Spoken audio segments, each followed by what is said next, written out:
Yes, guys, welcome back to 17? Episode 17? Yep. Yeah, episode 17. 17, Flying. yeah. We're absolutely flying, Andrea. Hope everyone is good, have a good new year, and obviously we saw you before Christmas, so I hope everyone's had a good festive period. And we're back, we're Leeds United with a bang. I would call it like that, yeah. Before we get into that, and obviously we are going to do a lot of recruitment in this video. We're going to do a deep dive into defenders. This is a position we need to fill. That will be coming up as well. And for those that are not interested in, they're here for mainly just the scouting part of it, I will upload that as a separate video, probably in 2 days, probably Saturday, Sunday. So got everything for everyone, hopefully. But yeah, Andrea, how are you, mate? You good? Well, personally good, but yeah, after what happened at St. James's Park, I'm really frustrated. I'm really frustrated because it was like a reminder of what happened with Tottenham the year we got relegated 3 times ahead. We're now the only team in the Premier League to do that twice. Very good performance, but was defined in the end by the mistakes led to their goals. Then today, you are reasoning about the game and you see the news about Terry Yorath, one of the great legends of the Riviera, So 183 Leeds appearances, 11 goals, was there from since he was 17 years old, 1967 to 1976, I have read, this one from Rocco, many of these Leeds books. And I think at the start he says a good reminder, when he says that's in his dedications, he said, to the sons of Rivi, through the process of writing this book, my respect, admiration, and love for them has snowballed. And I hope the reader feel the same, especially those who, like me, did not live through the era, And I think that can apply to us because of how many times, we talked about Billy Bremner, Norman Hunter. You see that during his final years, with the Bielsa team, was still a looming presence, a strong presence behind the scenes at the club, Now we have Hadi Gray every day at the stadium, basically every game match day at the stadium. Peter Lorimer, all these great players from that era, and when one of them passes away, it's always like a part of that era, fades away, inside every Leeds fan, even the ones like me and you that have not lived through that era, but really, really sad. And condolences to his family, especially the Gabby Logan, the presenter of BBC, his daughter and his friends. But I said my thoughts about the game. I think right now the most important thing is getting back on the pitch. The game against Derby, it's a great opportunity because ending a seven games unbeaten run in that way, it's a really hard blow, for the confidence and mentality of a team, because we were so close to grab the 3 points and we ended up in the space of 10 minutes with 0 points after a very good performance. DCL, Aaronson, Biol, Gruev, very consistent, Ampadu, Justin, so many. Stack was out of energy. I think the swaps needed to happen earlier, because in the end, Match had a good impact, on the game in terms of pressing. Maybe his decision making wasn't great at times. When he made that shot, went wide, he could have done better there in that position. But I think he needed to change, because Tanaka, I don't know what's happening with Tanaka. Honestly, I think he deserves to play more. 100%. He's decided Farke wants to be more conservative, I think, in certain games, very, very similar to what happened at Liverpool. But Tanaka deserves more minutes. He's proven, especially even off the bench, he's proven that he can be effective. Okafor, I didn't like his body language, honestly, when he came on. Livramento dominated him, basically. The only times that he tried to dribble and he dribbled, he succeeded. And they had, again, like we talked about this last week and the week before, when he had the space after dribbling to shoot, he tries to dribble again, and you need to take that opportunity. It looked like the AC Milan Okafor when he was coming on late in games, and he had that impact. He needs, because he needs to do better. And I'm sure that before we heard your thoughts and deep dive into the centre backs, we'll be talking individually about Lucas Perri, because plain and simple, I think Darlow needs to start now. You know, I said that before I think the last international break, when he was returning from injury, and I said I think Darlow has done well enough to retain his place in goal. You know, but in the end, Leeds put Lucas Perri back again in goal because of the money, the around 15 million they spent, you know, last summer. Because it would have been like, oh, we are retracting what we did like less than 6 months ago, because it was like October, November, you know, back then. But now it's the time. He's had enough time to prove himself. I don't remember, apart probably from the Liverpool game, decisive saves to save a result for us, or to help us get a result.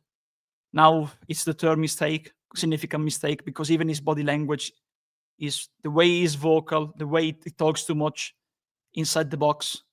He transfers stress, not calm. I went back to his quotes when he signed. You know, he transfers stress to the defense instead of calm, because it's like main character. You know, it's like a main character. After the ball goes away, he's shooting. He's like celebrating. You know, keep composure. You know. And yeah, Rogers, Cunha, and now the goal with Harvey Barnes. But even in the box, you know, he barely grabbed the ball yesterday. So yeah, he hasn't been inspired confidence in me so far. That's my assessment of what happened on Tyneside. Yeah. Yeah, man. Yeah. Did you know what's frustrating about the situation with Perri is, didn't he have the best save percentage in France last year? Up there, it was up there, wasn't he? I believe. Yeah. Which is so frustrating, because that's obviously, from a recruitment perspective, that's one of the things you'll be looking at, you know, and that's what you're expecting. I completely agree on. I don't like, and this is not a Perri thing. This is a whole. This is just my mind. This is how my mind works. This is just me. I don't like players and goalkeepers or anyone that celebrates middle of a game when you make a tackle. Let the crowd do that. I don't like players doing that. Their job is to focus. If you think you've done something good, don't get the crowd on. You should be celebrating that more, kind of thing. That's kind of what I get from that. Don't try to get the crowd up for it. Keep doing well. Keep driving with the ball. Keep taking people on. Keep making saves. And the crowd will cheer you, especially at Ellen Road. You don't need to tell them to up it. You know, they know what they're doing. They know what they expect. I just don't like it. I think it, yeah, like you said, when you got people behind you as well. My best friend growing up was a goalkeeper, but he was the opposite of that. When he made a save, he didn't celebrate. He was just like, "Yeah, it's a save. It's my job. Next one, let's defend the corner." You know what I mean? Whereas every time I see Perri make a save, it's a fist pump. And I get it, he's trying to up him and G himself, but you can do that in your head. You can say to yourself, good save, love that. Now concentrate. You know, I don't like this external kind of gesturing in any player. You see it sometimes, you know, when, I don't want to pick on Okafor here, but when Okafor wins a corner, it seems like every time he's going at the crowd, G'ing them up. Like, we've won a corner, let's score the corner, or cut inside earlier and have a shot and score. And then you can do that when you've scored a goal and when we've scored a goal. I don't like it. And that's for anyone, by the way. Anyone. I don't care who it is. I don't like it when people do that. You know, you don't see Ampadu making a tackle in midfield and then celebrating to the crowd, do you? Because that's his job. He knows what his job is. He's like, right, yeah, good tackle from me. Probably in his head, he's going, that's a mint tackle. I want to do another one. I want to do another one and another one. Rodon as well. He doesn't do it. It's not for me. I don't like it. And I agree. It's stress. I think one thing that Darlow's really good at, although Darlow probably doesn't have a higher ceiling than Perri and you know, stuff like all that kind of thing. He's not like the Razzmatazz and all that. I think he calms the defenders. I think he's a very calm, experienced goalkeeper. He has got one or two big howlers in him, and he's got games where he can play terribly, and we've seen that in some cup matches for us. But I just think he epitomises calm, to be honest. And what do we need right now in these situations, in these stressful games away from home against a good team, a very good team with ridiculous depth? We need calmness. But yeah, generally speaking, I think he's underperforming massively, to be honest. I think a lot of our squad are overperforming every week, and credit to them. He is underperforming. And if you're underperforming, surely your players should be in jeopardy. Certainly for the short term. until you can maybe refine your form, get out of the limelight a little bit, reset. Every footballer needs it. But on the actual game itself, mate, my head went last night. But not particularly any individual, just at the situation. You know, I'm not doubting the players put everything into that. They clearly put everything into that. You could argue they probably put too much into it. That's probably why it was so end-to-end. But the opposition did as well. And when you don't have one team that just wants to sit deep and not do anything, that's what football looks like. That's what it is. And to all those people that wanted seriously entertaining football every week, that's what it looks like. And that's what it would be every week. And genuinely, I hate that. I don't mind that every now and again. But when you're on the receiving end of it, which you will be in the Premier League, because all these teams have ridiculously good players that can create any moment. And that's what it's going to be. Yeah, and depth. The changes they can make is a joke. Yeah. So I think what I've learned through doing analysis is from wild games like that, don't overanalyze everything. You can go into that game, you can look at every single moment and overanalyze it and lose the whole point of analysis. I think what you can take from that, just from watching it, they got down our left a lot. What happened there? That's what we can look at. A lot of times they had free crosses down our left, their right. A lot of times. What happened there? That's one thing we could probably look and analyze. How, again, in the box, they seem to get first contact a lot. That's probably something we can analyze. Again, this kind of links into going down the right quite easy, but they seem to get there very quick and easy. There weren't much resistance. I think these are three things you can look at. Also, when we take the lead, we seem to capitulate for 5 minutes after we take the lead. What's going on there? That you can probably analyze that. Because to take the lead 3 times in a game and lose 4-3 is, for any manager, that must be the most annoying thing ever. So those are the things from the game I think you can look at and go, we need to figure them out. But we don't get this every week, and we won't get this every week. This won't happen next week, I can assure you. This next week will be a different game. It'll be more like we used to. And every now and again in football, games like this happen. Unfortunately for us, we lost. If we'd have won the game 4-3 and we'd have scored 2 goals in the last 10 minutes, we'd be going, this team they don't know how to give up, they don't quit. Full on, they've got fight, but that last minute goal kills you. But yeah, that's it, mate, for me on that. I don't really know what else to say. I'm just gutted, to be fair. I'm gutted. Yeah, and I think, because there's always said losses after the loss. We were not used to lose in the last month of December. So losing like that, it's hard, bro, like I said, but we need to look at the positives. We went toe-to-toe with Newcastle. I know that they haven't had a great start this season, but they still have the core of the team that finished in Champions League places last season, and they are playing in the Champions League this season too. They have insane depth. They brought on Juan Visa, Ramsey, Jacob Murphy, always reliable, and he had an impact, when he came on. And Livramento as well, Andrea. Livramento off the bench. Yeah. It's crazy depth, isn't it? It's mental, yeah. Yeah, it's great depth. They have insane money, of course, because they are backed by PAF, the Public Investment Fund of Saudi Arabia. Of course, with the new, not new anymore, because they've been there since 2023, so 3 years owner, But I think we need to look at it and just still look at the positives, because I think we were so top. Okay, we didn't control much of the ball probably at times, but I think the game plan was a good one, and we had chances, especially on the counter, to take out certain players in 1v1 situations, like when Aaronson scored down the Gallo gate, But yeah, probably Goodmanson wasn't effective as other games yesterday, like you pointed out. They had a lot of opportunities down his side.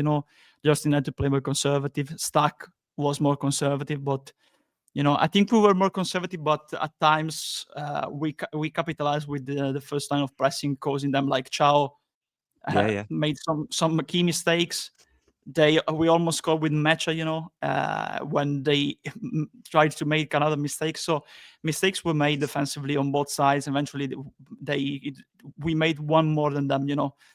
Like I said, it was defined by tight margins, but it's encouraging to see us again at a tough place like St James's Park. I think one of the best atmospheres in England, one of the most genuine atmospheres, because other teams have changed ownership, have changed stadiums, new modern stadiums. I think Newcastle have retained their atmosphere, even in the when they were threatened by relegation at the last season with Mike Ashley. So yeah, I think right now we need to keep the positive, keep our head grounded, and it's good to see that we will be playing in the FA Cup because it's one game away from the league. Back to basics, back to our style plays. They will be hunting for us down there, like it's always been.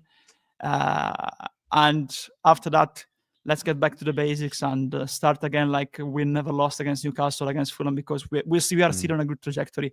I think it was a good, promising game defined by tight margins, like I said multiple times now. But good to see us going to the top with Newcastle because they have different amount of money, different amount of alternatives, and I think it was down to those mistakes and the late timing of the subs, because I did tap in earlier, honestly. I think we needed fresh legs in the middle because Tack was absolutely knackered towards the end. Definitely.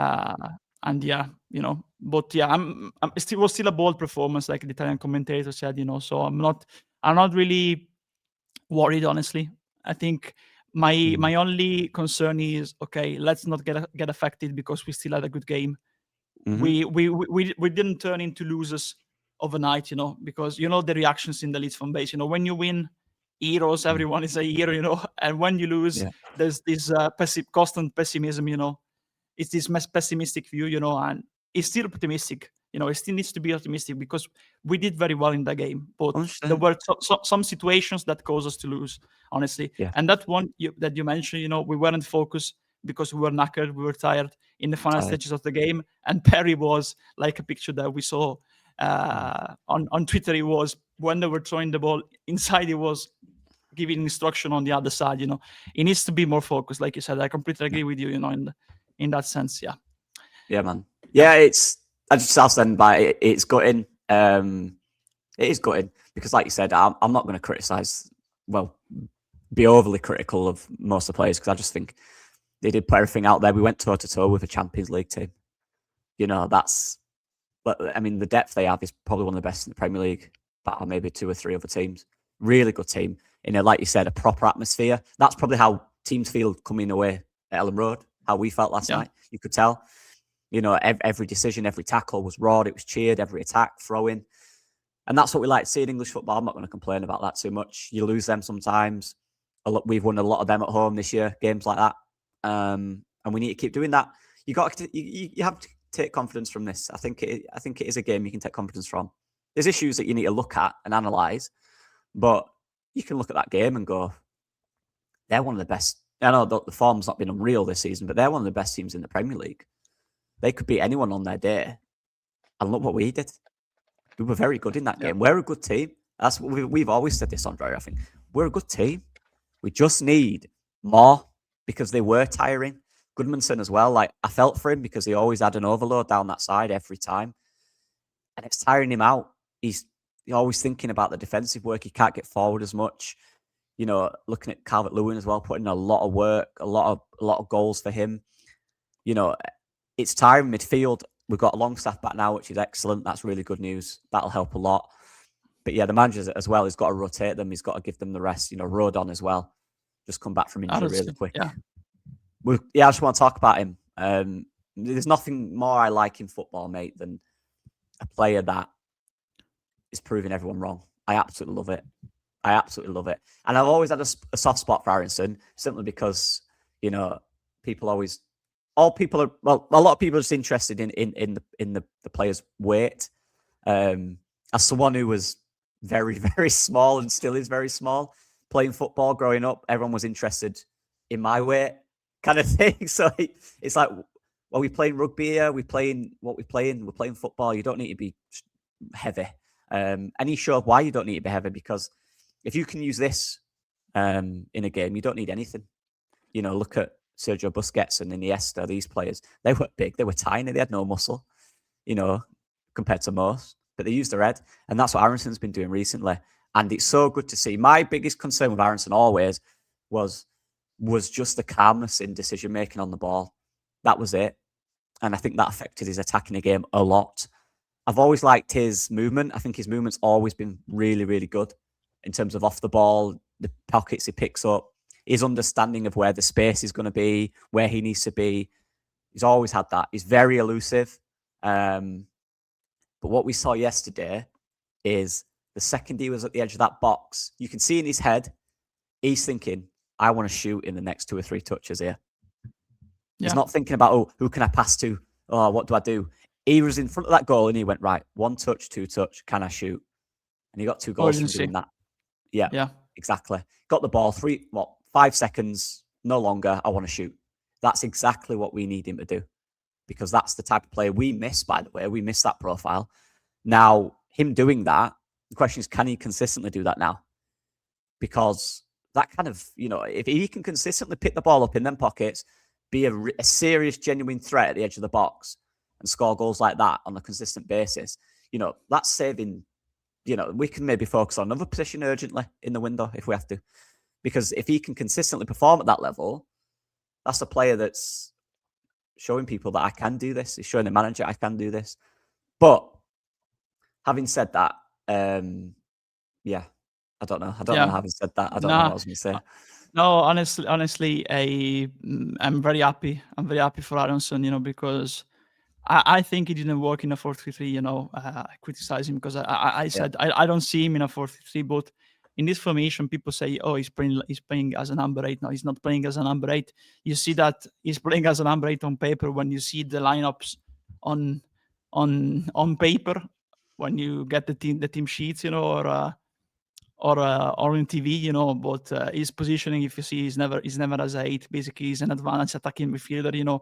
He has a free movement, and I have to thank actually the guys at Leeds that because they made resurface a tweet that I made on June the 10th of 2024, so 2 years ago, after we had lost the playoff final, basically. And I said, considering the pressure, physicality, and intensity in the championship, so you can imagine that in the Premier League now, the only way forward for Aaronson at Leeds is something similar to the role of Wirtz at Leverkusen. Free roam, link up, and find a third playmaker, staying and going more in central areas, not wide. Basically, it's the way that he's playing right now. I don't want to boast around, but I'm very happy that we found a formation that allows him to play in that sense, because last season he was playing in those areas, but he had 2 midfielders, behind him. He had 2 wingers. He had 2 wingers near him, and now it's a different formation. He has the capability, even when we play with a 3-5-2 and he's behind the striker, he has the freedom to move all around. Like yesterday, he was effective because he had 3 midfielders behind him, Gruev, Stack, and Ampadu. When he plays in midfield and you have Okafor behind DCL, he still gets forward, and it's more like a 3-5-1-2, 3-4-2-1, like that, because in the end he's never on the same line. Basically, when we defend, yes, probably, but when we attack, he's never on the same line with the other midfielders. So very, very happy. But I would like some of that too, like at CB, even there. I did a similar player, like I mentioned to you, Eduardo Bova. I think he would be a good addiction free on a free too. Similar to Aaronson in that sense. He's good. He's a good attacking. He's good with attacking in incursions. When he gets forward, similar to Aaronson in that sense. More balanced. Of course, more 8 than attacking midfielder, of course, but can be a good alternative on a free. It's 100%. It's great to see though. I'm just honestly, mate, completely happy and buzzing for him, and hopefully he can be a big player going forward. And actually, in terms of getting goals and assists, more goals. And I just wanted to end on it because I just think it's so kind of like I don't want to make it about me, but when he runs, and my dad told me this, when he runs, he looks like me because I was always small. I was always that little lad, and I hate this. Sorry, this is just me venting. I hate the narrative in football that you have to be big The and strong to the play it. Brighouse Messi. The Brighouse Messi. Like the Bedford Messi. Yeah. The Brighouse, I don't know, the Brighouse Aaronson. Now, because they used to call him the Medfield Messi because of the town he was born in New Jersey. Yeah, true, yeah. No, Shout out to the Nets, by the way. Yeah. But no, it's just so good to see, because I think football is becoming such a physical sport, which eliminates so much talent, in my opinion. Now, what Farke has done with Aaronson, he knows he's not massive. He knows he's not going to win duels. He knows he'll get bullied at times. But I can accept that in his game if he's performing the way he is, because that's his give and go, right? You look at, for example, you can think of any player like a Perri. I think of the one that's actually playing well, a Rodon, for example. Rodon, for example, is very, very good. He'll drive out with the ball. He's not going to ping 40-yard passes across the other pitch to the spare winger or anything like that. That's his downside, right? Every player's got ups and downs. Every player's got strengths and weaknesses. Now, Aaronson's weaknesses is his strength, his actual physical strength. That you don't need that to play football. People say you do. I think it's a load of rubbish. If you've got a technical brain and a tactical brain, and you know how the game works, you know what the manager wants, you know what areas you need to be in, and the manager's allowing you that freedom, and you've got talent to drive at players and stuff like that, you can be a professional footballer. And Aaronson's proving that. You don't need to have big muscles. I think it's the biggest myth in football. If you're a centre-back, obviously you need to be strong. If you're a midfielder, like a central midfielder, obviously you need to be strong. If you're an attacking player, you don't need to be strong. I think you need an aspect of that in your team. I think every team does. But you also need a technical player who can find little pockets, who can turn quickly, make good decisions in the final third. And that's what he needs to be for us. That's his role in this team. And that's what he's doing right now. And he needs to keep it up, because I'm very happy for him. Honestly, it's good to see. It's good to see. But yeah. Like I said yesterday on a tweet, Aaronson 2028 for president. Aaronson for the White House. Imagine. Yeah, centre backs time. Yeah. Now, yes, the great return of the scouting report. We are back. We are back with it. I am less prepared than Andrea. For that, I apologise, people. No worries. I've got my names, but I'm trying. Yeah, I'm trying, mate. I'm trying. It's tough times out here, but I'm trying my best. That's honestly fair play on you, because you're putting all your efforts into what you love, and in order to, it's your job now, of course. We won't mention the club you're working for, of course, but it's a good club. It's a good club. I think a good club with a ceiling. But yeah. Fair play, mate, honestly, for what you've achieved, and you're gonna achieve, hopefully, in the future. I really mean that. Cheers, mate. I hope so. It's when you're freezing cold in the UK and it's icy and it's raining and it's snowing and no one's listening to you when you're trying to coach, you just look at yourself and go, "Is this for me? Should I just move to Spain?" But nah. These are the nights you've got to do. You've got to stick to it, mate. You got to stick to it. But yeah, good times. But yeah, anyway, defenders, Andrea. Yep. We need a centre-back. Our centre-backs are doing really well, but they're tiring. You can see it. They're cramping. They're struggling. They've got a lot of workload, especially Strauch, all of them. They've played a lot of football this season. So I believe you've got a little PowerPoint, and we're going to go through some centre-back players that we believe could fit Leeds United. Now, what we have done, we have been realistic with this. We've not just given names of players we like. We've tried to give names of players we like that we actually think could be realistic targets, given the fact that we've got a very limited budget, it seems, in this window. So that's what we're going with. I'll get this up. It's all Andrea. So thank Andrea, guys. He's done all this stuff, obviously, because he's brilliant. I'm just stood here. Thanks, watching. Man. Thanks, man. Yeah, like you said, we don't need to go for I like this player. Let's put him in the list. We need to go and look for a player that can offer us, especially with the right now Rodon that has had that injury problem, now is back. But exit is cramping again. As James is back, we just have Sebastian Bohr now as a cover, and as I put down bottom left, the solutions like adapting Ampadu and Gruyev in a back three are only emergency ones, because all the time people say, "Oh, but you can just adapt." Amput and Grujev, then who plays in the number 6? Stuck, and you don't have any other cover, So you need to go for natural players in the Premier League. He also put down a football pitch, with basically how we are set up in the build-up. And as you can see, our people can go through every instruction that Farke asked for the players, the one that I have identified for every position, But of course, we are looking at the center backs. We're gonna put this one up when we do the next position too. So basically you see that we have Struijk, that is our bomb playing center back, plays as a wide back for me, and is more conservative compared to Rodon, of course, and is key in our distribution. You have the bouncer, Yakabil, in the middle, last line of defense, and is the one in charge of taking care of the opposition number 9 and the one aggressive on passing channels on the 9 when he goes towards the ball. He follows him, tries to be aggressive, The position where we need to strengthen for me is the position on the right hand side, an alternative to Joe Rodon, because you have players, for example, Bornau, we've seen that he's more conservative, and his ideal backup to, like I've put on the right, current cover, is the ideal backup to Yakabil, of course, because of his height, his pace, more compared to Biel. We need one more similar to Rodon, one that can be aggressive, can take back in distribution, but when they press, can elude the pressing and progress with the ball like Rodon does, And even yesterday, we've seen Rodon progress the whole length of the wing at times, So, like I said, my preferred traits are right-footed, the ball carrying and progression, the scanning to pass the press, elude the press, the good short ball distribution, and not a physical type, like a slender body type, one that can be agile, that can be mobile, likely aggressive on aerial duels and tackles, because that's what we need on that side, like Rodon does too, and be proactive with the ball, not stationary, like Biel, for example, is stationary. He's a player that gets the ball, stops the ball, looks and scans, Rodon gets the ball, and when he gets the ball, he brings the ball up with his first touch, He's never static, He's never stationary.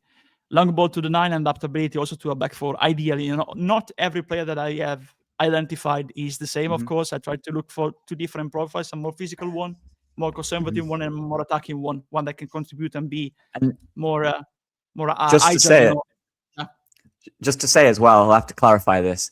So me and Andrea, we go away, we have a look. We had many of the same names, which is probably proof of how limited this market is at the moment with a budget.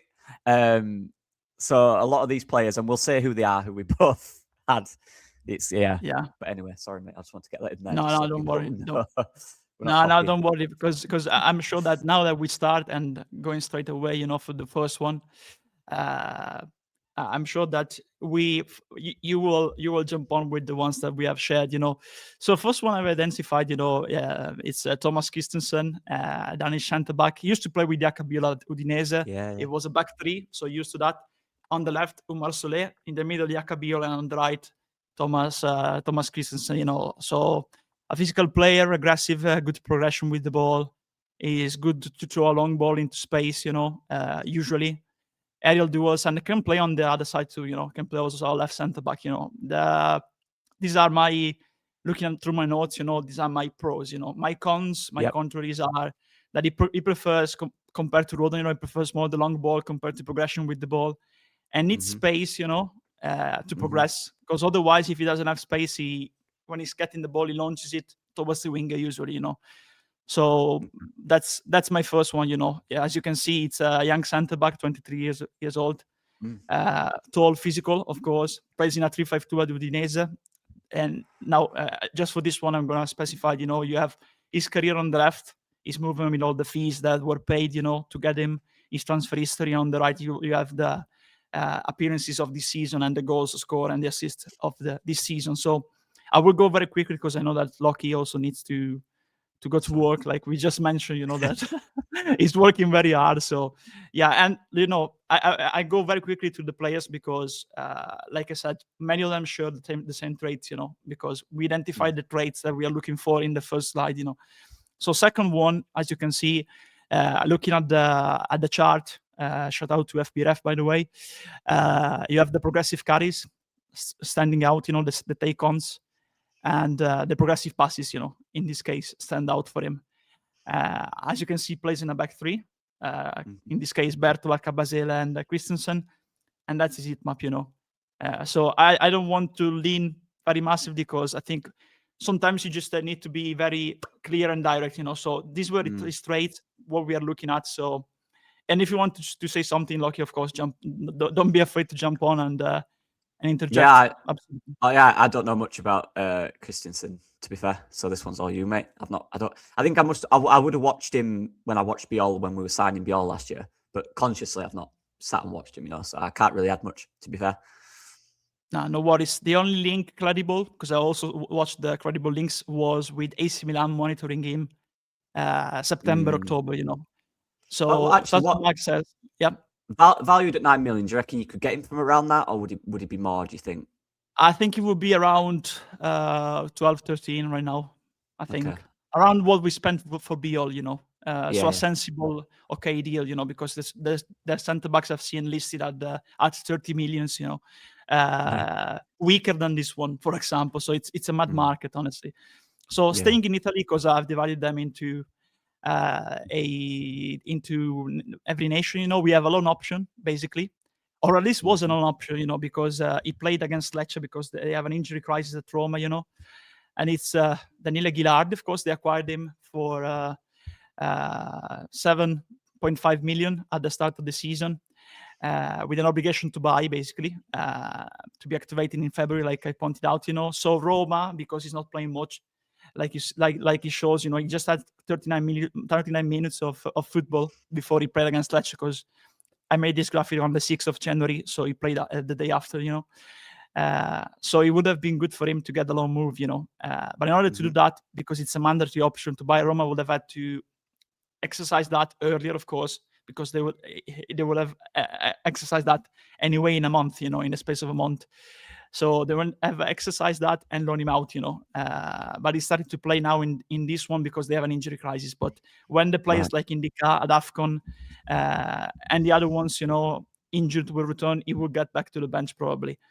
Another one, 23 years of age, was very good at Verona last season, playing in a back three. He played also Sampdoria in Serie B, watched him live a couple of times, So yeah, last season I made I put the heat map of last season. He played in a back three on the left and on the right. And we are talking about a player that has more, ball distribution, can play on both sides. Like I said, good with ball carrying, good mobility, decent pace, good vision from the back. My comparison in this case is with Calafiori. It's that type of player. Of course, if you're looking for cons, for downside is of course the experience, because he just has a season of Serie A under his belt, last season at Verona. But and the other one is that he's not a very physical player. He relies more on timing than his physicality to beat his man. But before the game at Lecce, he said in an interview, after the game at Lecce, he said it hasn't been easy so far, so I look forward to have other chances.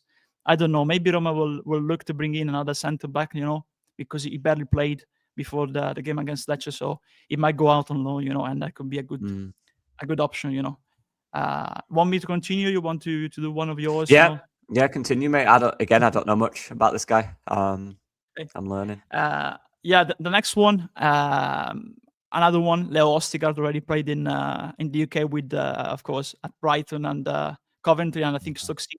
Scored against us, I think, with Stoke when we were in the Championship. Played at Napoli eventually, and now he's at Genoa. On loan from Rennes, and they have an 8 million euro option to buy. He's been their best player this season, so if they exercise that, they can get around 10, 11 million, for him, 12. They can recoup a part of the money, because he's having a good season. I think people know him, they play in a 3-5-2. He's been also a player for Norway. He's been one of the best centre-backs so far in Serie A. He's also scored 3 goals, even during bad times, because Genoa are struggling and are fighting for relegation, to avoid relegation. Plays in a back three. As you can see here, he can play. He's played mainly centrally, but in certain games he moves to the right, So he doesn't have, compared to others that I've mentioned, he doesn't have much pace, but he can be an aerial threat. He can be more aggressive. Like I said at the start, I have 2 types of players: one more physical and conservative, and one more outspoken, in a certain sense. He has good adaptability to a back four, good technique, from the back, of course, with the long balls. Leadership, because he's been the leader of Genoa this season.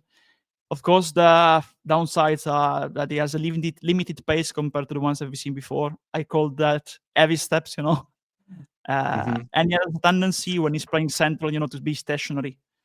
So these are the downsides for me. But as you can see, he played more in a central area and also on the right. So he's a good experienced player, but yeah, less likely because I think generally if they want to maximize the sale, wait till the end of the season, exercise the 8 million, and you get more in the summer probably because you protect the value of the player in that regard. Next one is an Italian Aussie, born in Italy, but his father was playing in Australia. I know this guy from Football Manager. Yeah, good. He's playing for Parma. I recognize the name. Yeah, Circati. Yeah, he's another one that has played in all three positions in a back three. Parma are playing with a back three and also a back four. He can play on the left or the right. He's more conservative, more similar to Ostigard in that sense. I think he's going very under the radar. 22 years of age too. He plays more wide with Australia, to be fair, in wide areas when he needs to control and distribute the ball. Right now, as you can see, Circati, Valenti, and Del Prato, a more physical one, like the chart sees, but an aggressive one, In my notes, I put down he's good in aerial duels, good timing, good adaptability to a back three and a back four, like I said. My similarity comparison is with Bastoni, Alessandro Bastoni, but unlike him, he doesn't progress as much, but he could, he can, honestly. But he plays in a different system, a system that requires him to stay back. Bastoni overlaps a lot, from the center-back position and back three at Inter Milan, And like I said, he's more wider, more wide, sorry, when he's playing for Australia. Another one, but going very quickly because it looks like he might go on loan to Cremonese in Serie A, that club Jamie Vardy is playing for, Marianucci, 21 years old, Italian under 21 international. Just won appearance this season since he moved to Napoli in December for 9 million. So they're looking for a long move. He's a very good player. They had a great season with Empoli, despite them getting relegated last season. All three centre-backs in the back three of Empoli went to another club, Viti to Fiorentina, and now he's going to leave because he hasn't been playing much, so he wants to leave. Goglicizze at Udinese and Marianucci at Napoli. And again, it's a good mix, this one, because, of course, this one is from last season. But yeah, last season too, Goglicizze, Marianucci, and Viti, basically. Here, he used to play centrally, but can also move to the right. And he is a good mix, of pace, considering his height, ball carry, distribution. A Rodon type, I call him, a Rodon type. Nice. But he's more suited for me centrally. But he can play on the right too because he's at good pace. He likes to elude the pressing, like Rodon does. He's very similar in the body type of the two of them. It's very similar. Then this one, another one, Comuzzo. That wasn't playing much at the start of the season because they have Pongracic, Pablo Mari, Viti, a lot of players. So now he started to play again after Vanoli became the manager. Very young one. He had they had a 30 million offers from Al Hilal in the summer, but he refused and wanted to stay in Italy. The downside is probably, I put him there because he wasn't playing much at the start, but now he's starting playing again in a very different situation, He's another one that has good vision, more conservative, more aggressive, the Circati type, in that sense. So big clubs might go for him, but he's very good. And like what happened with Kayode, Brentford signed Kayode. Kayode was playing a lot at Fiorentina in that season. They signed him in January with an option to buy. They exercised the option to buy, and now he is one of the most consistent performers, in the Premier League. So I look in that sense, in that similar sense of a move, to Comuzzo. But right now, because he started playing again, I think the interest will ramp up again. So very quickly one. Now I'll leave this one to you. To be fair, I'll leave this one to you. Yeah, sorry. If I'm looking over here, I'm just getting my players ready, so I am listening. I apologize. Okay. Don't worry. So, yeah. I mean, we spoke about him before, haven't we? But he's the reason we've got him here. We both said, we're talking in the week. We both actually said we actually really like. He's actually a really good option. it'd be a good option. The contract stuff as well, you could probably get him for a little less. Experienced player, consistent player as well. It's one of them where, you know, when you watch a player and you can just see by the way they play, kind of the presence they hold, that they would suit the Premier League. Like, for example, I always compare it to Robin Koch, who looks really good in the Bundesliga, but you can kind of tell he's not got that kind of physical presence, that edge that you require in the Premier League. Is it, how do we say? Is it Doekhi? Doekhi, yeah. Doekhi does have that. He has that kind of calmness in every, you know, kind of like the calmness that Van Dijk carries, where he's got that kind of reliable calmness to him when you're watching the player, that he just looks calm, he looks composed. He looks like he knows how to deal with situations. If you threw a big striker on him, he'd be all right with it. He'd like the challenge. He'd know how to deal. There's a lot of defenders that are really good defenders, and Robin Koch's a great example of that. He's doing really well in the Bundesliga. I mean, he's got Germany call-ups. But you can tell, if you put him in a seriously physical league with a big physical striker, that's where he can panic a little bit. People like Doekhi, and people like Biol, they may have their downside, but for sure they're up for the physical deal, the physical battles, 100%. And that's what we need, obviously, and that's what the Premier League requires. Again, in terms of ball distribution, it's pretty solid as well. He's not going to drive with it as much as Rodon or progress as much as Rodon, but a guy who's comfortable. And I think that's what I took from watching him. It's how comfortable he looks on the pitch. He looks assured of himself. He looks confident. And we need players like that.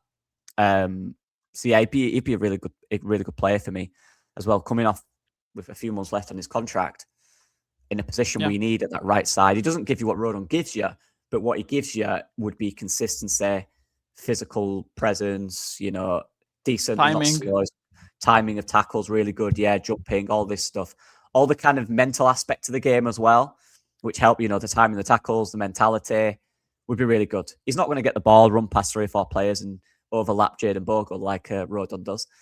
Yeah. But for sure, he'll be a good presence. He'll be solid in build-up. He'll make good decisions, which is something I've looked at for centre-backs. How good are the decisions they make, and how quick do they make the decisions? Because a lot of the times in the Premier League, you're going to get pressed aggressively and quickly. So can you make them quick decisions? He can. Downsides, one thing, and I've got a few players coming up as well, that not frustrate me, but one downside to him, I think in the box, he can be a little bit kind of hesitant at times. He more picks up a position as opposed to be ultra aggressive. Again, that's kind of like what Van Dijk does. He kind of holds a position and holds himself there. And if the ball comes to him, he's in a good area to head it out or deal with it. He's not rash. So I guess there's a good side to that. But also there's times where players get a shot off and you look at him and you go, you probably could have been a little bit closer to stop the shot, kind of thing. That's one thing I think he can improve a little bit. Or maybe something that when you arrive in the Premier League, you know you need to be a little bit closer and stuff like that. And again, although he's relatively quick, I won't say he's the most agile either. I think, you know, in terms of, again, comparing him to what we need at that side, he's not the most agile player in terms of kind of close, you know, moving his body quickly, shifting to the side. Yeah. So they're the two things, but looks like a really solid player for me, Andrea. Looks really calm and composed and knows exactly what he is and stuff like that. So yeah, I agree with you. You know, I like we said the other week. You know, I said it reminded me a lot of Malik Chow. You know, of course he didn't have a great game against us, but he's having a good season. You know, he's a balanced player. I agree with you. You know, he gets stuck in the middle a little bit in the box. You know, another thing in possession is that when he's if to use an NFL term, you know, like with the quarterbacks, when he's in the pocket, he moves to elude that. But once he eludes that, he doesn't do like Rodon, you know, keep progressing. He passes the ball. So he's a more conservative and balanced player. But we need that too. I think he's different to Rodon, but can offer some top experience, you know, because he's been playing since 2023, you know, in the Bundesliga. So, and also out of contract. So I had an interest last summer from Valencia, Besiktas, some clubs in Italy too. But I think we have a good chance to sign him, honestly. Agent Pascal. Get on. Rating, you know. Obviously, played together at Ajax, didn't they, in the youth league? So he knows him. Yes. Yeah. Europe on You it. want to take this one? Because I know that you like him too, probably. I'll let you do it, mate. I'll add something Okay. to it, but I'll let you hold the reins. Yeah.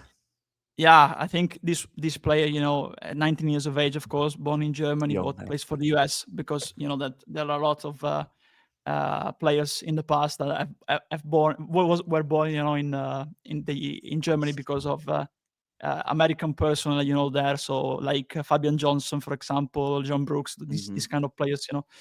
Yeah, I really like him, honestly. I really like him. He's agile. He's very tall, but it's a similar profile, in a certain sense to me, to Doekhi. The upside is that he can cover all three sides, because I've seen him on the left too at times, and he's better with the ball carrying, and he has that instant switch, from defense and offense when he recovers the ball. He likes to progress, he likes to sprint, like Stack does, when he recovers the ball, that side. But of course, as a center back, and the suppose squeeze clear of the ball, in that sense. The downside is that, look at him, he's very tall, but he's very slim, He's because he's 19, he still needs to develop physically, with muscle, So that's that. And the other downside, of course, is the age. Is doing great, and like what I said with Moramovic, because Moramovic is not included because he plays on the left. At Sassuolo, of course, left-footed. Is that either you take them now or try to strike a deal now, otherwise they will go to a top club very soon. And that's what will happen with Moramovic. But look at the chart, very balanced. Like I said, progressive carries, progressive passes, goes into the second box, like I said, the more offensive, outspoken center back, the more progressive ones, back three, with another one that we'll see later on, Matsima. I've put him into the list, and it's a player that I really like, 19 years old, if there's a chance, it's a good one, but the young age might attract top clubs, but there's always a chance, like with Brentford did with Coyote, they move before the top clubs, and now he's growing into a player really developing, Yeah. Just to add to that, I think the downside of him from I haven't watched too much, but I can't remember. I think he might have been Jonas Vind from last season who was up against potentially for Wolfsburg. I think it was. Yeah. I can't remember. It was a relatively big, strong striker. And what he did struggle a little bit, and you can see it in the graphic there, he did lose a few aerial duels, which I think, is. I mean, I don't think Rodon's the best header of the ball in our team in terms of defensive. He's decent, he's competitive, so he probably fits that kind of thing. He's probably not the most dominant in the air. But again, being a wide centre-back as opposed to the central player was probably more accepting of that. And again, it's just them real man-to-man physical duels is something that he's got to build on. But like you said, 19 years old, small, he's small, young guy. So that would be something, when you come to the Premier League, you have to condition yourself to suit the Premier League. It's simple as that. It's more physical than anywhere. But yeah, for sure, I do like him. Well, another thing as well, just a little thing. And this is what I saw in the game. He did well, by the way. He did very well in the game. Really good player. He just got a little frustrated at times where he wasn't winning the duels. He did get a little rash in tackles. He tried to be overzealous in winning the ball back quickly at times, which led to, a few fouls and stuff like that. But actually, you can see watching him that he's got a good future ahead of him, and he'll be a player if he can just develop these little things and mentally become a bit more experienced by playing, obviously. He'll develop because he's got all the modern day physical attributes for a wide centre-back for sure. So yeah, good player for sure. Yeah. Next one, an own option, has barely played, since he moved from younger boys to Eintracht Frankfurt. I also, put down, because I was searching on that, that his agent has spoken and said that the playing time is not matching our expectation, and we want to regular time in order to make his case. The player wants to make his case for a World Cup selection with Switzerland.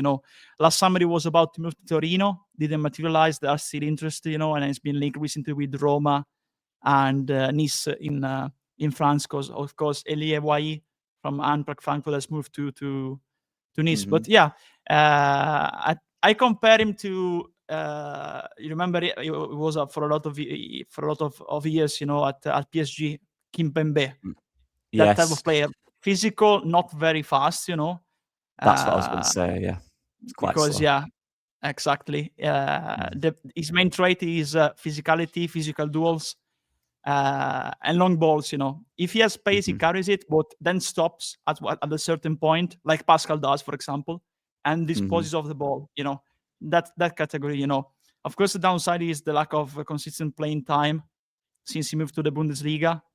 And like I said, you know, he can progress more with the ball because he has space in front of him. But when he gets to the halfway line, probably, or past the halfway line, he stops and passes the ball and gets back to position. You know, he's a very conservative player. You know, he used to play in a back three. I had to put the stats that I found on FBref here because on FootMob, sorry, FootMob, because on FBref, you know, you need a certain amount of minutes to be into the chart. Yeah. So that's why I put these ones.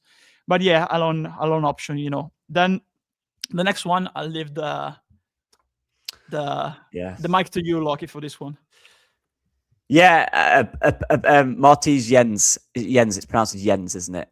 Yeah, Moritz Jenz. Yeah. Jenz. Yes, I thought so. Yeah. So I get my thing from the English guy who does the commentary on the Bundesliga. So I just kind of go with what he says. A player I've actually liked for quite a while. I've shown Andrea the thing. So when I was at uni, I did it was a theoretic portfolio of the season we didn't go up from the Championship. I did it in the middle of that season, and it would be a portfolio. It was a portfolio of if we went up, who would we sign in this position? And I use, you know, statistical data, Y-Scout. It's for my assignment. Yeah. And he was one of the top 3 that came out statistically, and then I'd watch them and I'd do like a portfolio. I'd probably get it up in a minute actually. And that's why he's always been on my radar since then. That was 2 years ago. He's a player that, before I get out of the way, he has struggled with injury. That's probably been his biggest setback in his career. I don't think it's ability. I think it's been injuries, which every season he seems to have 1 or 2 injuries that keep him out for kind of like 5 to 6 weeks.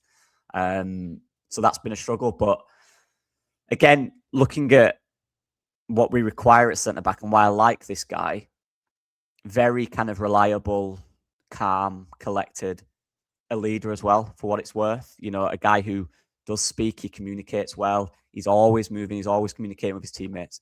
Again, on the ball, pretty kind of basic, but solid at the same time. I think that's a theme. And that's one thing that we've been saying when we're doing these players, Andrea. I think it's disrespected how good Strauch and Rodon are with the ball at the feet. Because they are genuinely, seriously good with it. Especially Rodon, the way he drives. There's not many centre-backs that are probably worth less than kind of 40, 50 million that can do that consistently. But yeah, he's tall, he's physical, he's strong, very, very good in the air. His timing of when to jump with the striker is very, very impressive. He's always competitive. So even at times, if he didn't win the first header, you know, he's that physical and that his timing jump is that good that even if you don't win it, the striker's not getting a free header. You know, he's always in there. Like I said, a very strong communicator. A player that I think, again, kind of just knows his game. He knows his limitations. He knows kind of when should I go too wide? Should I go out to that striker? Am I going to make it there?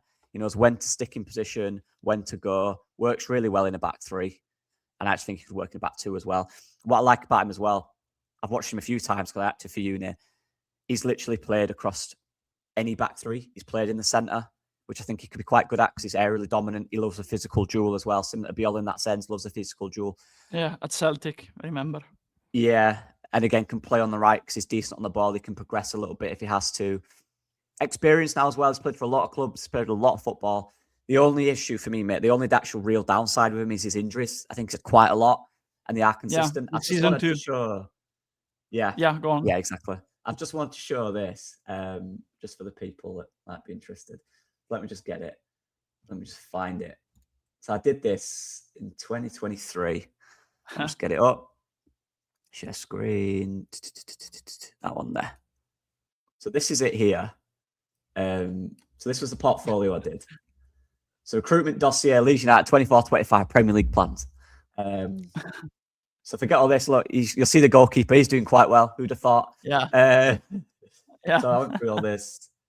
But then we look down, we scroll down a little bit, and the centre-back, there he is. So I'll go through some numbers because these are relevant and these are important. These are obviously from 2 seasons ago. It gives you an idea of the player. And look, this is where he played centre or left of the back three in this time. Now, what I really liked, and I'll go through here. So these are the Y-Scout metrics, and I'll say them all because they are a bit hard to see. So aerial duels, he won 62.9%, which was third in the Bundesliga for aerial duels within the search criteria. So whenever it says search criteria, just to clarify, this is, I filtered players that were valued more than 40 million and had played more than 10 games, I believe. So that's the search criteria. Because I didn't want to give unrealistic targets. It was about being realistic. Yeah. So every time I say that, that's what that means. So he won 62% of his aerial duels, which was third in the Bundesliga within that criteria. It didn't stand out in the top 5 leagues. I compared it to that. But this is where it gets better. So defensive duels per 90, he ranks 8th in the top 5 European leagues, which was ridiculous. Defensive duels won. So this is the amount he won. So that shows he does it a lot. But the amount he won was 70%, which was 4th in the Bundesliga at the time, without any criteria, which is seriously impressive. Like we said, he loves that physical duel. Defensive successful actions per 90 sits at 9.45, which was 7th in the Bundesliga. Accurate passes, again, 90% in the Bundesliga, which was 8th. Accurate passes forward, it was ranked 5th with 79% and 16 forward passes per 90. So you can see he has that progression in terms of on the ball there. So that basically all these stats show he's consistent and reliable centre-back who doesn't have any weaknesses in terms of his play, but has room to growth. Just 24 years old. Obviously, he's older now. Yeah, some injuries, unfortunately, like you said. Even at the start of the season, was starting, this season, then he got injured and now he has returned, but they are Selt and Kulierakis, very good player. I didn't put him in because he's only honestly unreal when go to another club than us, probably. That's why, so he risks not to return to the starting lineup because of them too, Mm-hmm. But this is like I see. Look, he's played on the left side of a back four in this instance. But you can see through the game. So this is within the game. It says the minute above there. You can see they changed their shape. So there he is, back four. Now playing the centre of a back five from the 46th to the 77th minute. So we're even within games, he's changing side. As you can see again, that central role in a back five. Yeah, very adaptable. And this is what I liked as well. There he is, the number 25. So in the defensive patterns, you can see his passes very central, looking for that midfielder, looking for that player in there. So that'll be the Tanaka, the Ampadu, the Stack. He likes to play forward, as you can see. He likes to play forward, likes to play into these spaces. So yeah, deepest as well. Always the deepest at the central role. Happy to receive. Kind of like Biol in that sense. Biol. But yes, that's just much it. We'll not look at the next play because that will make me sad. But yeah, I just want to show that. The one that got away. How do I cancel this one? That is the question. Oh, there it is. Remove. There we go. So yeah, just wanted to, sorry, that was that show that. Yeah, no, don't worry. I'll go very quickly to the next ones, Filippo Mane, of course, Italian one, playing at Borussia Dortmund, just 2 appearances this season, 20 years old, Italy under 21, is playing consistently for their second team in the 4th year in Germany. But he started actually the first game this season in the Bundesliga, but then got sent off. But he's a very promising player, I've put, of course, that because of what I mentioned before, the FOTMob stats in this case. Mm-hmm. I think he's if we want to look it on the cheap, because of PSR, it's a good option for Borussia Dortmund to send him out on loan, and a good option for us. It's very adaptable, good progression with the ball, and that's good. Jan Bissek from Inter Milan, that type of player.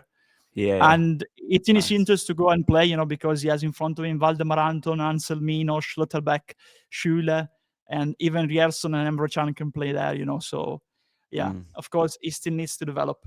Then the next one, Andreas Hanche-Olsen, another Norwegian one after Ostigard. He's an experienced player, playing a back three at Mainz, of course. Nice.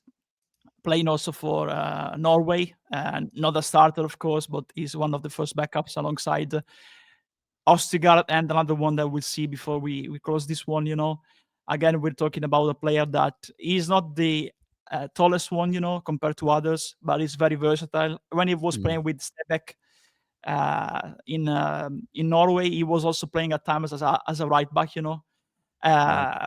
He's like one of these moderns centre backs, we call them braccetto in Italy. like Di Right. Lorenzo for the national teams, Yeah. So he's aggressive. He can progress with the ball. He has a good crossing attribute, versatile, like I said, center back, right back, good distribution. When he progresses with the ball, actually, he reminds me a lot of Gabby Goodmanson, but on the right side, on the right side. But of course, Okay. the thing is, I need space in front of him to do that. Because Absolutely. physically, compared to others, he's not that physical compared to the other ones that we saw before. But it's a good option, in terms of money, experience from a top league, and also player that is gonna feature at the World Cup, in that sense. Next one I mentioned before, another one that might be already too late because they got him Augsburg for 5 million in the summer from Monaco after he was on loan to them last season. Chrislain Matsima, another versatile one because he can play on the right, but now on the right they have Banks and Matsima playing in the middle. Good distribution, good pace. Of course, more conservative compared to Banks. Takes less risks. But he's one of the promise of the surprises of the Bundesliga this season. So Augsburg, they signed him last summer. With a contract that like 1 month ago they renewed his contract. To protect him. So I think he's good progression in 1v1 recoveries, composed player, like I said, better centrally, even here, like we see Banks on the right, Matsima in the middle. The thing is, if I were Augsburg, more conservative, like I just said, if I were Augsburg, I'll protect him till the summer to maximize his value and then probably sell at the end of the season, in that sense, So even this one, good suggestion for me, I think, but might be already too late, unfortunately, to get him. Yeah, that's the struggle with some of these good players, isn't it? You're always trying to be like kind of realistic. Can we get them? Can we? Yeah. Are they too good? Is their Champions League teams looking? This one we can, honestly. I won't rely much on him, in terms of explaining who he is because people know him, played at Burnley last season, was a consistent feature for them, So Sujet Egan-Riley, of course, he's not playing much at Marseille. They even switched with a back four now. When he was playing a back three, he was playing centrally. He was playing more on the right, when he was at Burnley, so he's not playing much. There's rumors about him and Angel Gomes leaving in January. He's just signed a contract in 2029, so the best option for the Zerbi is a loan move, for Benassia, the director of football, is a loan move, We know him, we know that he's a player that can progress with the ball, he has good pace, he likes to be involved in the build-up a lot, So I think it's best for him to get a loan move away from Marseille to play because just featured in 9 games. And after they signed him, they signed Pavard, who took his place on the right, and now he's playing centrally when he's playing. So, yeah, it might be a good option, because last season he was in the Championship, might want to return to England. So, yeah, that's why I put him in, We're edging towards the end now. Mendy, a similar profile to Mane, from Nice. What I think he has good mobility, physical player, aggressive, and yeah, he can be more conservative, but when he has the space, he has good positioning. When he has the space, he can progress. But like I said, with Amenda, he likes to be more conservative, more tight marking, that rather than be more involved in the build-up after the halfway line. But yeah, good option. Back three, as you can see here, a good profile, balance, one that can progress but can also be a physical presence, at the back. That's why I put him in, no credible links. So this might be viable, to be fair. This might be viable. And Nice are a mess this season. They had a riff with their fans, it's a very messy place. Next one, very quickly, another loan option. Lens are absolutely fine this season. They are challenging for Champions League places. They signed in January last season Nidal Celik from FK Sarajevo, basically. He hasn't featured yet for them. He's a physical player. He also had good pace, insane physique for his age, just 19 years of age, So another player that might want to move away. Of course, the downside is he ready to play in a top league? Because we haven't seen him in Ligue 1. That's the problem, If you look at his 2 last season at FK Sarajevo, he was playing consistently on the right. he has that body type like Nikola Milenkovic, in that sense, but he has better pace than him, The problem is we don't know how that will adapt, compared to the Bosnian league, to a top league. But I think he's a good young player, and if you're looking for PSR reasons to loans, that might be a good option. Then we move to Spain. The Spanish Pascal Struijk, the smallest one among us, among the ones that I mentioned, can play in a back three, can play as a right wing back too, as a right back, Javi Rodriguez, like I said, not your typical center back. Looking at his height and physicality, his game can be compared to the wall of Pascal Struijk. He's a player more not physical, but relies a lot on passing channels, on recovering the ball, being in the right position, and then sprinting and getting forward to be involved in the build-up. It can be very, very versatile. 22 years of age too. So, like you see, I think he's the most solid one in that sense. You can see that he really covers he's the typical technical fast center back in Spain. And looking at these stats, you can see his versatility. He relies totally on that side of his game, because in terms of physicality, he doesn't have any physicality. But if you're looking to a center back most similar to Pascal Struijk, that might be the case. Then the next one, Afen Gruber. But I think he's the best one among them, honestly. I really like him. Very impressive, insane pace. Better centrally probably, but plays also on the right.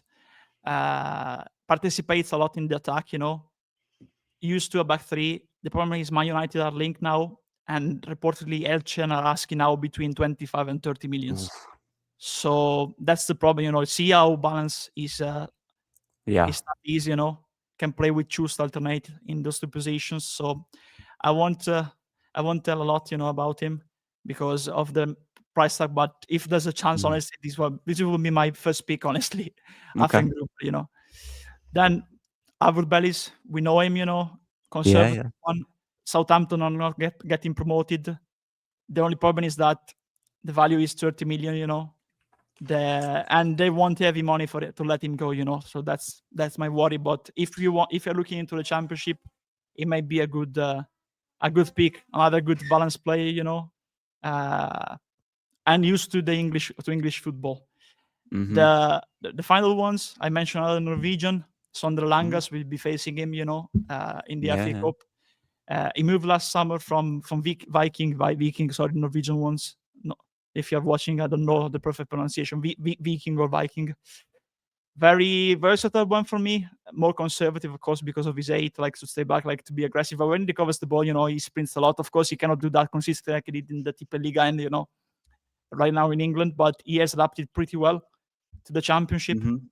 So I think if you're looking for a cheap move, for a player that would arrive and settle to be a backup, that's another good man. Of course, like I said, he cannot do that consistently now in England, but pretty good too. Especially the progressive passive recoveries. But used to a back three again. Good balance, good mix of a player between physicality and progression, like I said at the start. Then Cleworth, similar one to Langas, of course, really underrated player because he's played for Wrexham in the National League up to the Championship and has adapted well to every league. Still 23. He's been there like he was since he was 17, 18 as a starter. So I think it's another player that if you're looking for a backup, okay, I will sign to be a backup. That's fine for me to develop. Another player that has proven to be a good mix, a good balance between many other players. Max Cleworth, from Wrexham. Then another loan option, hasn't played this season for PSV, a returning player from 2 years ago when we did the first scouting reports because he was still at North Shetland and we were looking for centre backs for the first season under Farke. Since then he moved to PSV. Hasn't played this season. He's at AFCON with Burkina Faso, but conservative, physical one. I still believe in the player, honestly. So if you're looking for a loan option, right now they're playing with a back four, but when he was in Denmark, he proved that he can be versatile enough to play in a back three. Of course, look at the last season he played with North Shetland, all around. With Burkina Faso, they're playing with a back three. These two are wing backs. So another good one for me if you're looking for a loan option. To finish off, Zeno Van Den Bosch, another good one in terms of a mix of a physical player and fast to dispose of the ball. he was about to move to Borussia Mönchengladbach last summer, didn't materialize, so they might be looking for a move again. Physical, good timing, quick distribution. The Strauch type, but taller than him, of course. And again, progressive, good balance between physical and involvement in the build-up. Again, that's the type of player I've been looking at, these two types. Back three, tall but versatile in the final, in his own half, and also contributes in the opposition half. Nikola Simic, another one, more conservative, Partizan, 18 years old, linked with Sevilla. So if Sevilla can get there, I think we can too. Of course, he's more used. He's only played basically this season in a back four, but similar to Strauch in a certain sense on the right. I think he can play pretty well in a back three, to be fair. He can play pretty well on a back three. Now he's playing, because he's good with both feet, He's playing as a left side in a back four, but he's a very upcoming player. We'll hear more about him, in the next years, in the upcoming years.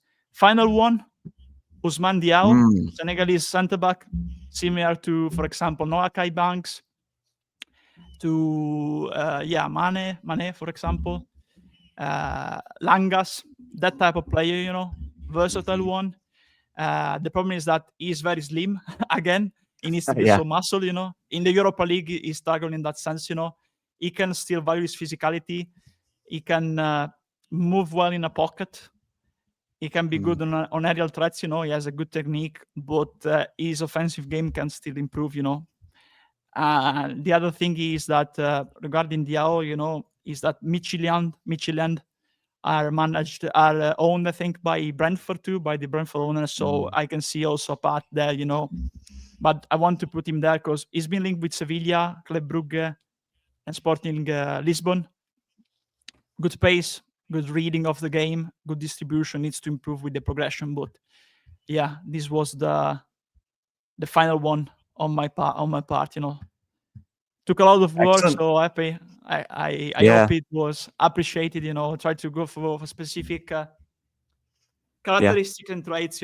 So yeah, I'm sorry we cannot elaborate more. On those ones, but we needed to. We didn't want to bother people. To bore people. Sorry, to bore people in that sense. So I tried to make it more fast, to go through in a certain sense. No, it was brilliant, mate. It was really good, and like we always say, it takes a long time. This, I had about 2 or 3 from yours that I'd seen. I've only had time to watch a little bit of France and the Bundesliga, so there's probably a lot of good players everywhere, and this is why we do this.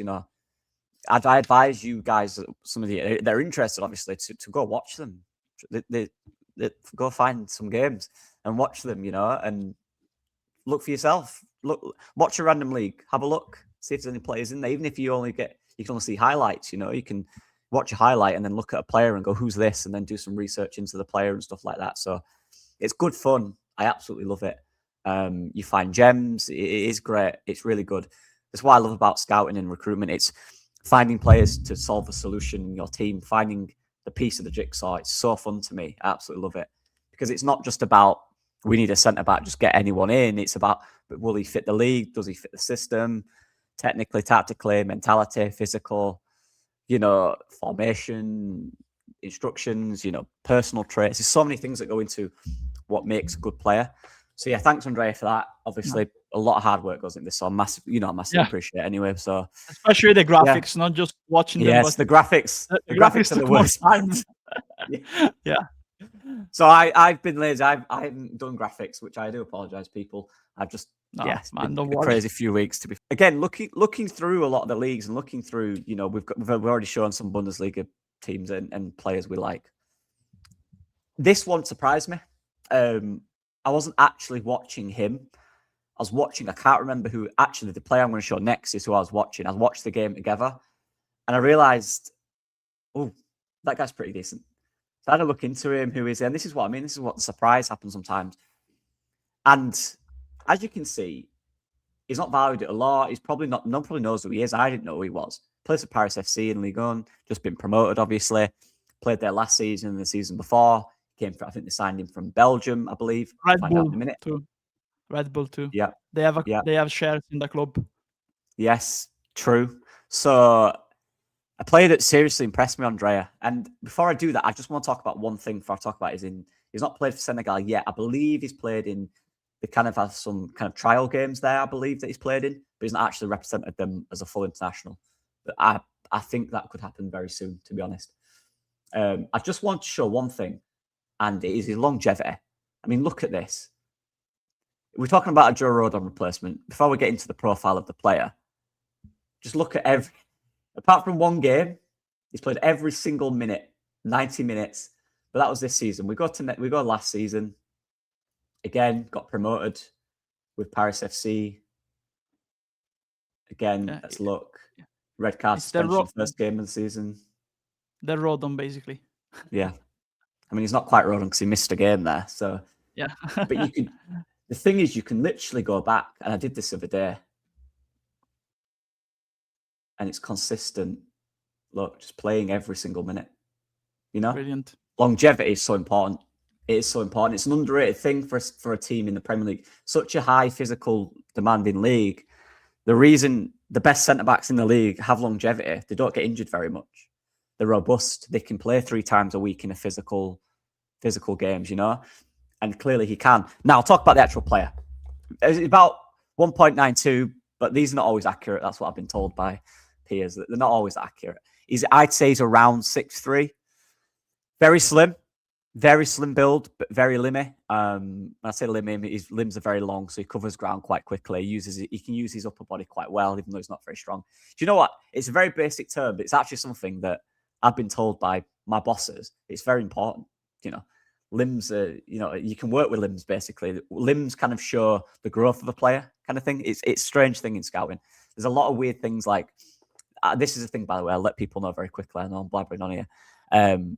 Width of hips is a thing as well, by the way. So when you look at a young player who has wide hips, that shows there's more muscle growth potential. And then you can generate power from wider hips. Stuff like there's something on Haaland about it as well. That's what they did with Haaland. Haaland had very wide hips. It was very, very slim. But they knew with them wide hips, that shows he could be quick if he grew muscle. So there you go. Stuff like that. But anyway, yeah. So as a player, he's played this season mainly as a left and right centre-back. However, the game I watched, they did play in a back 3. They don't play it very much. But in the game I actually watched, he did play in a back 3, and he played on the right side of a back 3. Now, what I would say about him, and one thing that massively stood out, and this is why initially I went, is on the ball, in terms of distribution, seriously effective in terms of distribution. Short passes, medium passes, but what stood out was his long passes, and I mean big switches. So from the right, like Ben White used to do under Bielsa, from the right side of the back 3, straight across to the other side. That one, he's got that on lock. And I mean, every time I saw him do it, it was inch perfect. And he did it probably around 5-6 times in the game. In each game I watched. Very, very good long ball. So that would be an option for sure. That would be, I can imagine it, a ball across, you've got Okafor running off DCL in the wide areas, stuff like that. These are little things that you look at a player and go, that's a serious trait that can, when it's that good and that consistent, impressive. But also about his detail of his passing. That's something that's really important to me. I hate players that play slow, bobbly passes. For me, that ruins the momentum of a move every single time. This guy hits the ball so clean that it gets the player really quick. So if you're in a transitional moment, or there's a guy in a space and you've got that one moment, that 1 second to get it to him, the speed of pass is really key. And his speed of pass is really important. Really good, sorry. So that is something that stood out.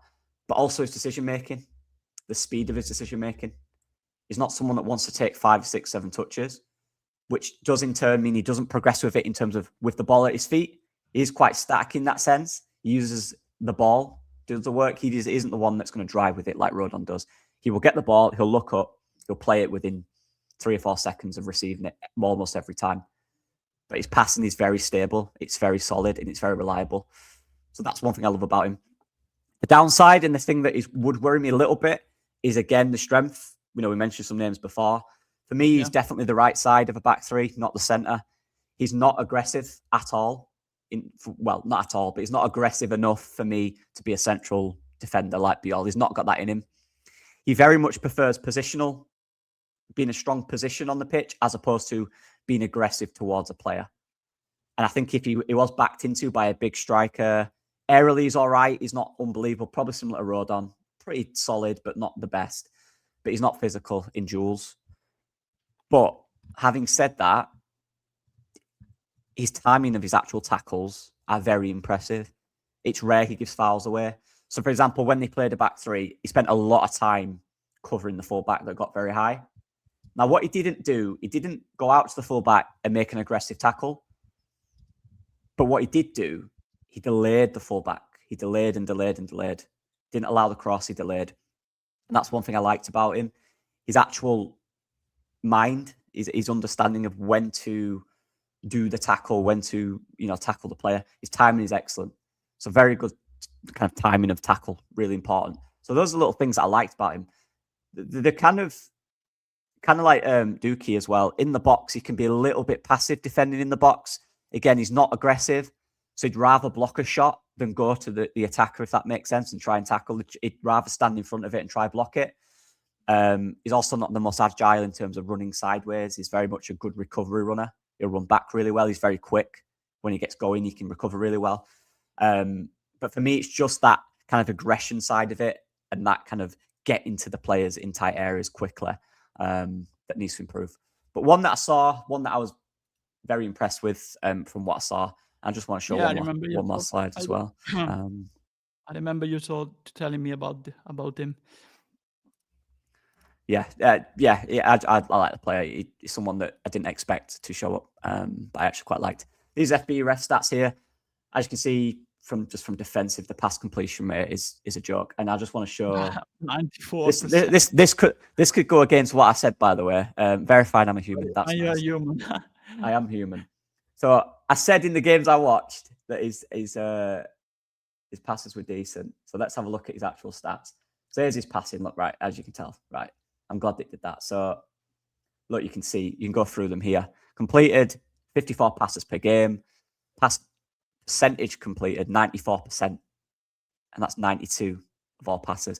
Total passing distance, the top 85% as well. But this is the main part I wanted to show here. The long passing, as you can see. So this is per 90, obviously. So longer than 30 yards, 7 per 90. 7 long passes over 30 yards per 90 at a 94% success in terms of in Europe is very impressive. 75% long passes per 90 over 30 yards are successful. I mean, when you're doing 7 per game, that's what one or something that doesn't really work. A little bit, something like that. Very impressive. Very good long passer, as you can see as well. Very solid throughout in terms of his passing, short, medium term, calm on the ball. Just want to show defensive stats as well, just to get an idea. Defense, again, doesn't make errors. Very solid, very calm on the ball. But it's just the aggressive side of it. You can see decent all-round defensive numbers. Very solid, very reliable. Just not aggressive enough for me. But there we go. That's all I wanted to show him. There is one. I'm not going to show the kind of numbers for him. I'm just going to mention him. And that is Anthony Rouleau. I don't know how to say it. Yeah, the Rennes centre back. Yeah, plays for Rennes. Yeah. Probably more of a Strout replacement. Plays on the left side. He's right-footed, but played on the left side of a back three for Rennes. Probably similar in terms of not the most aggressive defender, but quite smart on the ball, makes good decisions, quick decisions. He's one I wouldn't mind as well as a backup. I don't think he's better than our current players, but I think he'd be an all right backup, and he'd be quite reliable to come in and show the game up decent in the air as well. So I think it will be similar to Javi Rodriguez in a certain sense, that type of player, that Strouk type of player. Yeah, they're just two I want to add. There's, like I said, I've got loads of lists here, but Andreas said the good ones, I think, and we're trying to be realistic. Put the list on, verify you are human. Let me clarify. All these names on the list are not players that I think we can sign. They're just players I've watched, just to clarify that. Because I know people like, we're not going to sign him. I know. So this is my centre-back list here. As you can see, the red ones are the ones that have just moved. It's a very thin list. Shout out to Salisu as well. Obviously played for Southampton. He's one that I thought could be pretty decent for us, to be fair. Can play centrally as well, would be a decent backup for us. But he's played quite a lot at Monaco. He's doing quite well there. There's a few good players in here. Look, Oumar Banadelli, and obviously at Strasbourg. We know this guy, Dai. We know him, don't we, Andrea? Still there. He's still there, man. Still there. He's Crazy. still there. But yeah, these are mine. Again, a shout out to Nico Elvedi as well. I just think he's a player that would just suit what we do. I just think he'd be solid for us as a decent backup. I just would. I quite like Nico Elvedi. I've always quite liked him when I watched him. Just a bit of a solid modern day centre back, to be fair. But yeah, those are the. As you can see, there's a few. There's quite a lot. Van Den Bosch. Yeah, Lienhard, Schutalo, Flamingo. Yeah, Flamingo was looking into Flamingo too, but I thought, I think he can aim for higher clubs than us. Yeah. I agree. Yeah. But yeah, there's a few down here as well. Like I said, then there's Mbow at the bottom. But yeah, just want to show that very quickly. If people want to screenshot and feel free and look themselves. Like I said, not all these players. These are just players I've watched. They're not. This is Premier League ready. I've got here, as you can see. So that's probably what to take more note of. And as you can see, there's a lot of oranges and not many greens. So that should show how difficult it is. Yeah, it was very difficult, man, to be fair. It was very difficult. Yeah. But yeah. Especially looking for specific traits, because it's very easy to say, like, for example, now my top pick would be Affengruber. I've even written down, to into my notes, like Sergio Ramos, the way he plays, that type of footballer, likes to get forward, compose. The problem is that there are reports, are they accurate? Are they really linked with that club? I don't know. Sometimes the clubs like to throw a higher fee, in terms of this our price tag, than in reality you can get them for. They try to play the eyeball, But yeah, it's very easy to say, like, for example, I want Koulirakis. Koulirakis is not going to move to. That's it.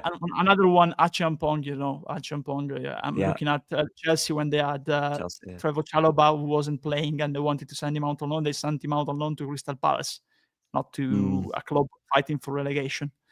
So again, another one, Diego Coppola, for example, for Brighton. I don't see Brighton loaning him out, honestly, at the minute. That might change, of course. Loaning to another English club, probably to an Italian club.